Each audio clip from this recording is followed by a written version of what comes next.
রাজনীতিতে চতুর্থ শক্তিতে পরিণত হয়েছে। সেই ছোট্ট সংগঠন আর নেই।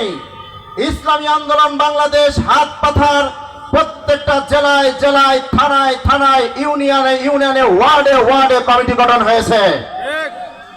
কেউ যদি মনে করে ইসলামী আন্দোলনকে ফু দিয়ে সরিয়ে দেবেন, কিয়ামত পর্যন্ত ফু দিতে থাকবেন, ইসলামী আন্দোলনে এক চুল পরিমাণ সরবে না ইনশাআল্লাহ। ইসলামী আন্দোলনের শিকড় আরো নিচে যাবে, আরো গভীরে যাবে। আল্লাহর ওলিদের হাত দ্বারা, আল্লাহর ওলিদের মাধ্যমে যে সংগঠন অগ্রযাত্রা শুরু করেছে, বাংলার জমিনে ইসলামী হুকুমত কায়েম করেই এই সংগঠন ক্ষান্ত হবে ইনশাআল্লাহ।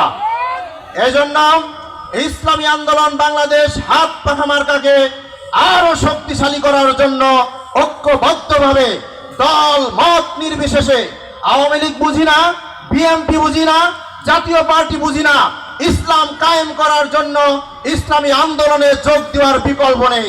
কথা ঠিক না বেঠিক?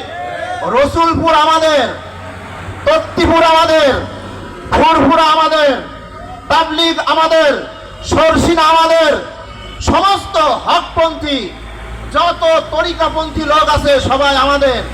সুতরাং রসুলপুর আলাদেরকে বলবো, তাবলিগ ওয়ালাদেরকে বলবো, তারপরে ফুরফুরা ওয়ালাদেরকে বলবো, আপনারা যদি মনে করেন যে আপনারা আমাদের সাথে থাকবেন না, যতদিন দেরি করবেন ইসলামী হুকুমত তত পিছিয়ে যাবে। ঠিক না বেঠিক? সুতরাং